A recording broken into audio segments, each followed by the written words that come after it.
From his position on top of the Atlas Insurance building, Bob Kovac had watched through his scope as the line formed.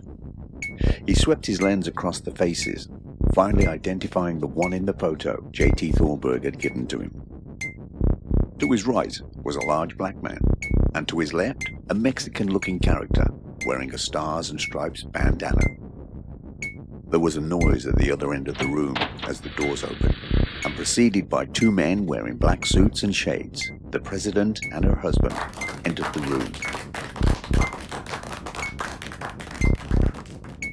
Bob Kovac said one word into the microphone it attached to his collar. "Ready?"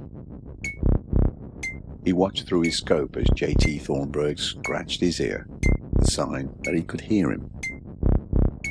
Breathing deeply, making sure his heartbeat was slow and regular, his finger found the trigger and gently rested on it as the president moved down the line. Bert Schwann was waiting as the president and her husband neared where he was standing. He knew she would make a fuss of the musician and decided that that would be his opportunity.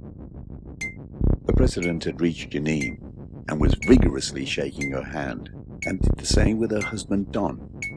She asked them both how things were in the world of music and seemed genuinely interested in their answers. Then she looked across. Here he was, the person she loved. She wanted to grab him, hold him, kiss him, but she held her feelings under control. She moved in front of him, about to shake his hand. Bob Kovac increased the tension on his finger as he whispered into the microphone. "Talking acquired." He waited for the sign from J.T. Don had glanced across at Carlo just as he pulled out a small object from his pocket. He couldn't tell what it was, but from the way he was holding it, he knew it was a gun. Carlo was about to shoot the president. Bert Schwann waited until the president was directly in front of him before he pulled out his pistol. "I am the moralist! Redemption is mine!" he shouted. Then he fired. The bullet hit the president, and she collapsed towards her husband. At the precise moment, he scratched his ear. Bob Kovac saw the signal and pulled the trigger.